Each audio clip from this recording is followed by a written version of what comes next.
As a director, your role can often be kind of nebulous. You can be asked to do a lot of different things to help out a production. Oftentimes that means looking over the script, taking a look at the dialogue, trying to figure out if everything makes sense. But the nuances of it are not very public. They're not covered very well. So this is purely about a director's perspective of the dialogue rewrite. And why does it matter? And oftentimes this is pivotal to trying to make sure that the film is coherent. You know, you don't want to end up with stuff like this. I've seen that man before. So who is he? Ezekiel Sims. He was in the Amazon with my mom when she was researching spiders right before she died. And a big portion of that is the dialogue. If you don't have realistic dialogue or dialogue that's at least believable in the world, like nobody in a Shyamalan movie talks normal, but you kind of believe it because everyone talks the same. Bad dialogue is one of those things that everyone knows when they see it, but how do you prevent it? So I'm going to show you my process for going through a script and judging the dialogue and making changes to try to make it more streamlined and more efficient. Now there's 3 attributes that make up what dialogue is and its content. What are they saying? Presentation. How are they saying it? Subtext. What are they really saying? Subtext is often given a lot more credit than it deserves. Ultimately, you don't want dialogue to sound exactly like the characters just telling you exactly how they feel, because that's not how most people talk. Most people talk about other stuff but are influenced by how they feel, and it comes out as subtext. You know, if they're really mad, they could be talking about going and getting the groceries, but in a really short way or in a really abrasive way. And that shows the audience, oh, there's a little bit more going under the surface than getting groceries. Those are the 3 aspects of what makes dialogue. Now, good dialogue is when all 3 of those things are centered around a character and how they are currently feeling. So this is actually a television pilot that I wrote about 7 years ago.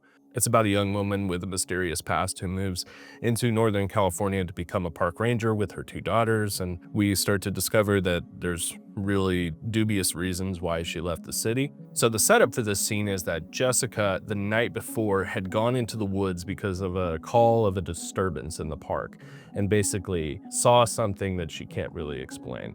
Interior day, sunrise, North Palisade Park Association office. So that's 7 times fast. Chief of Police Charles Shelby, mid-40s, salt and pepper haired, grabs a pot of freshly brewed coffee and pours a cup before pouring it in a lot of creamer and sugar.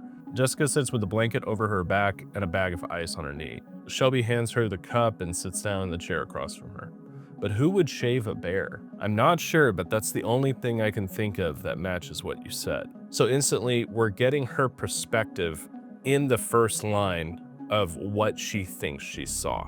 So it gives us a visual, because at this point in the show, we definitely don't have a visual for this pseudo supernatural thing that she may or may not have seen. Jessica puts the ice on her head, baffled in more than one way. Shelby seeks to comfort her, patting her on the back. Well, you don't have to worry about it. I thought our job was to worry about it.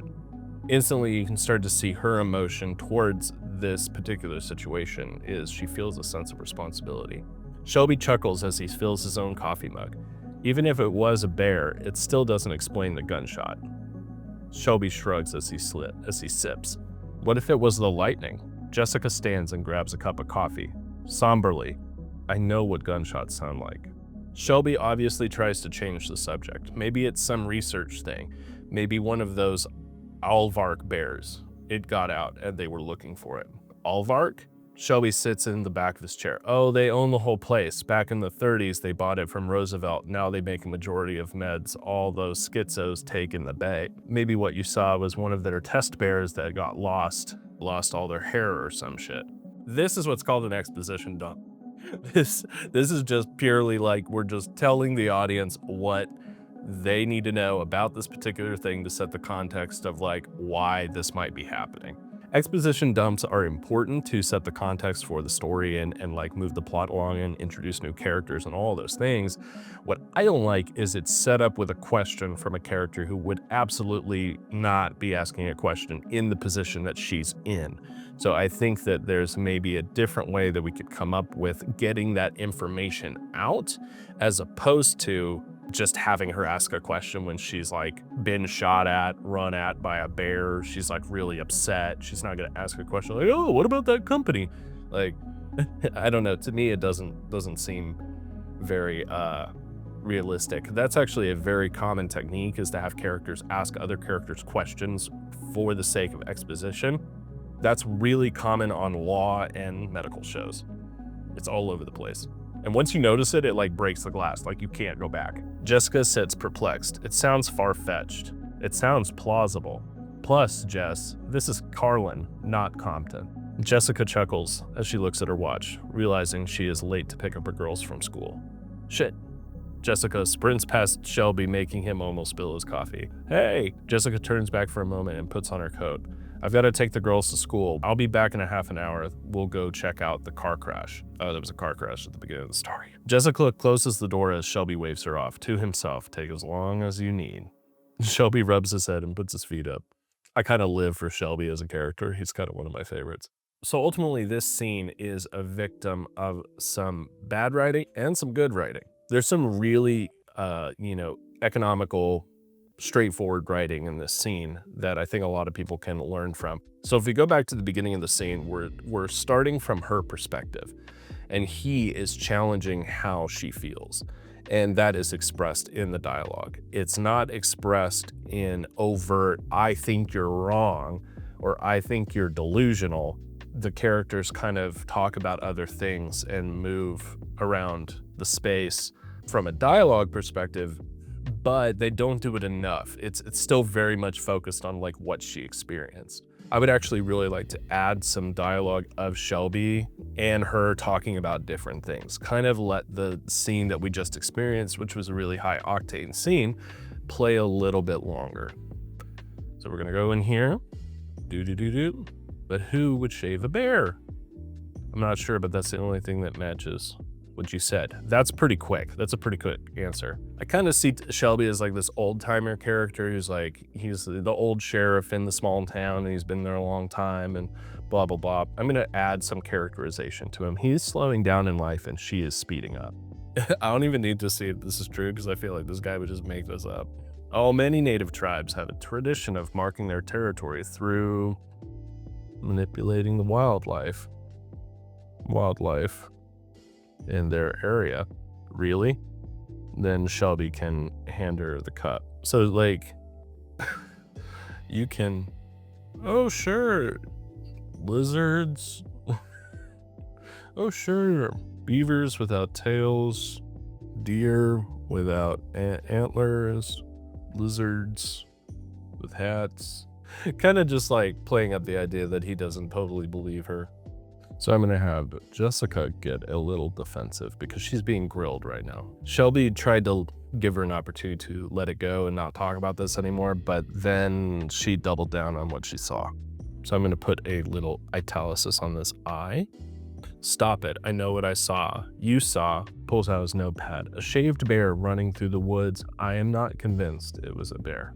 Jessica puts ice to her head, baffled in more than one way. Shelby seeks to comfort her. So he's changing his tone because he realizes she's as confused about this as he is. Well, you don't have to worry about it. I thought our job was to worry about it. Shelby chuckles as he fills his own coffee mug. Even if it was a bear, it still doesn't explain the gunshot. What if it was the lightning? Jessica stands and grabs a cup of coffee. I know what gunshots sound like. Shelby obviously tries to change the subject. Maybe it's some research thing. So now it's like, instead of changing all of the dialogue, he tries to offer a solution that changes the tone and changes the context of how he's speaking to Jessica. Maybe it's some research thing. Maybe one of those aardvark bears. It got out and they were looking for it. So instead of saying, they bought it from Roosevelt, now they make a majority of the meds all those schizos take down in the bay, I'm going to put that at the beginning. I'm also going to put that Shelby is surprised Jessica doesn't know about aardvark. So I'm just going to take, this whole thing reads a little weird. Oh, they own this whole place. Back in the 30s, they bought it from Roosevelt. Now they make a majority of the meds for all the schizos down taking the bay. Maybe what you saw was one of their test bears. So we're kind of going backwards in the information. We're saying they own the whole place, they're a medical company, they make drugs for schizos in the bay, and maybe it was one of their bears. I kind of want to flip it so that we start macro and we get micro with the information. So they're a medical company. Oh, they own this whole place. Then Jessica can ask, who are they? Not, I'm trying to make it like she thinks it's a person. Because Shelby said research earlier, we're going to assume that the audience will pick up that they are some sort of medical company. So that way we don't have to come out and say directly, they are a medical company in the Bay Area. You know what I mean? So we're gonna try to add some subtext to this. Now they make schizo meds. So I'm gonna change this. Now they make a majority of the meds all these schizos take in the Bay. That sounds a little funky. We want to set up the animosity that these more rural communities have towards these giant, metropolises like San Francisco. Being in Northern California for about 6 years, this is kind of how people talk about these major cities, the Bay or SoCal, or there's all these conversations in these rural communities about the giant, city that is more or less disrupting their lives. And I'm going to add a reaction here. Maybe what you saw was one of their test bears that lost all of its hair or some shit. Got loose and bolted. You have to remember the dialogue is spoken. So if you're not reading out what you're writing in real life, you're writing something that could be difficult to read with your voice, because not everything that looks good written on a page sounds good coming out of someone's mouth. So always speak it. Now I want to give Jessica the opportunity to respond. Jessica sits perplexed. It sounds far-fetched. It sounds plausible. Plus, Jess, this is Carlin, not Compton. So ultimately, Jessica doesn't really buy the whole idea either. It's something that she is skeptical of, let's just say. So ultimately, I think we added more characterization to the dialogue and more tension between the characters' ideologies of wanting to find the truth versus not wanting to find the truth. Before we get on to our next scene, this video is sponsored by no one. Not yet.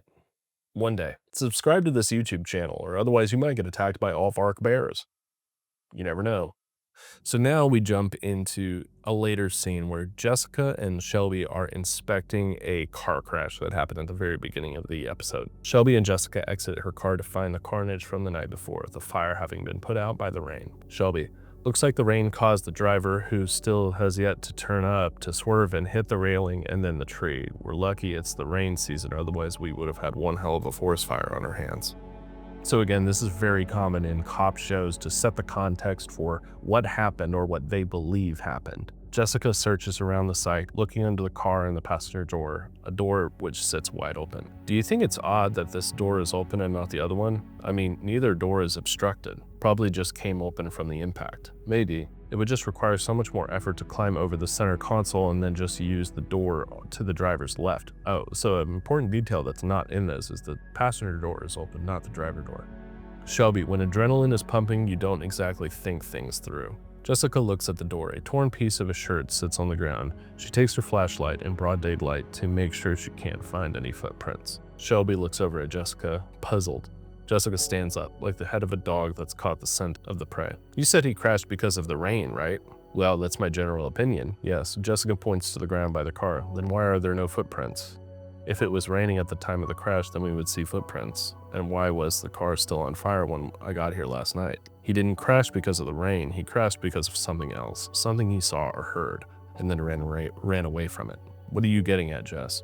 I think he ran from what I saw. So ultimately, there's just a lot of exposition dump that's happening. Her thought process is being really upfront, and it's really annoying. So we're going to try to fix that here in a second. Shelby contemplates Jessica's theory before turning back to more rational police tactics and protocol. I'm going to run the plates and figure out who owns this mess. Then it's going to get towed and demolished. Jessica is obviously hurt by being shut down and not taken seriously. Yes, Ranger. Shelby realizes this and looks for a way he can help. But if you want to go to Alvarg Lab and ask them if they have misplaced any of their bears, you can. Jessica lights up and heads for the truck. Shelby to himself: you're welcome.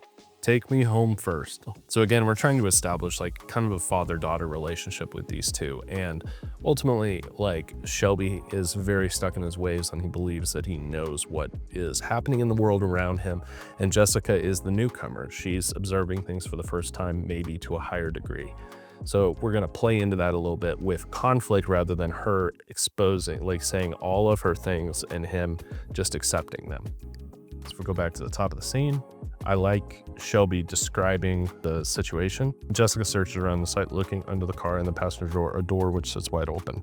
I'm gonna have her ask, so to show that she's respecting authority. Do you think it's odd that this door is open and not the other one? I mean, neither door is obstructed.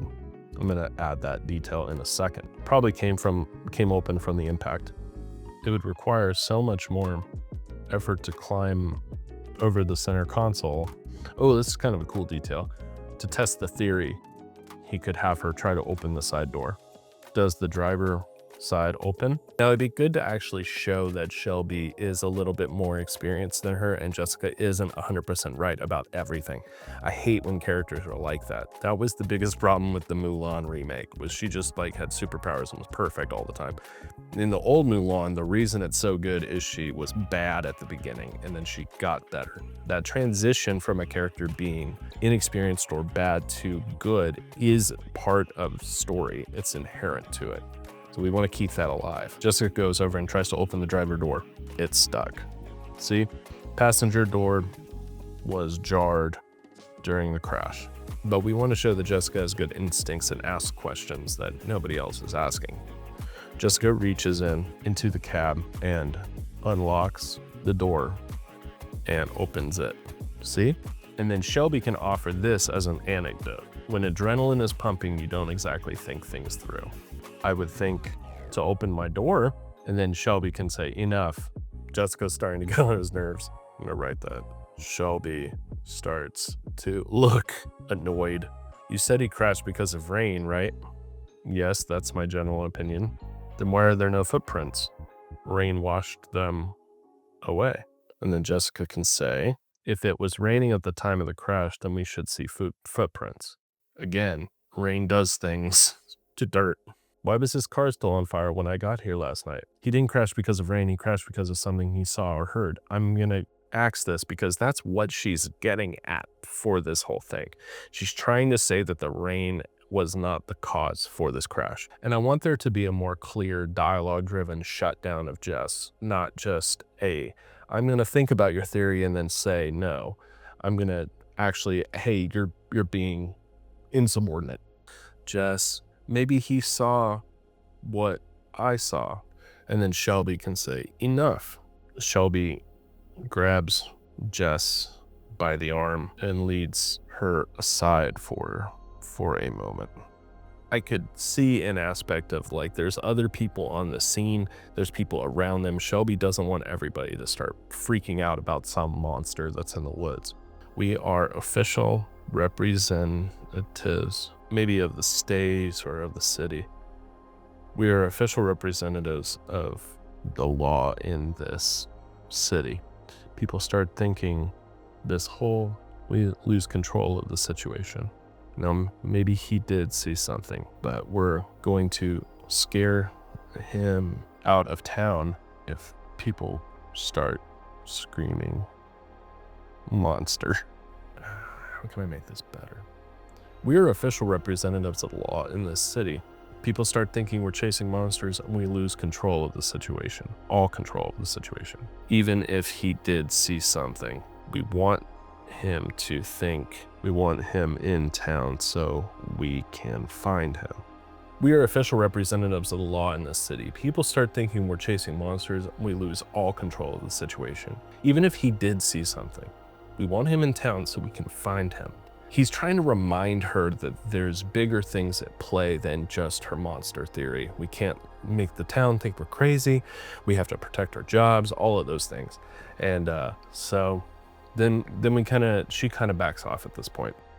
Because it's kind of like getting scolded by your dad, right? It's like, it kind of hurts, but it's like, it's true. Yes, Ranger. Shelby turns back to the task at hand. I'm going to run the plates and figure out who owns this mess, then I'm getting it towed and demolished. Shelby looks back.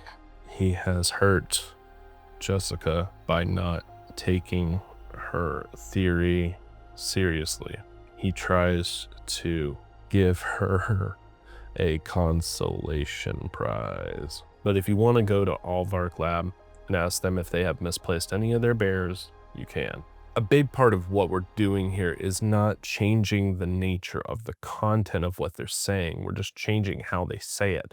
And saying it out loud and feeling if it makes sense or not really is such a useful tool. When you're doing a dialogue pass, controlling the flow of information and making sure that characters are speaking with subtext is the most important thing to having good dialogue in your script.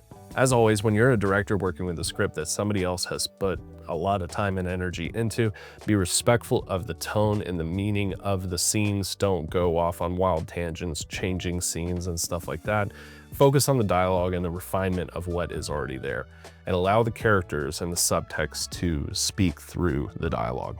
Thanks for watching.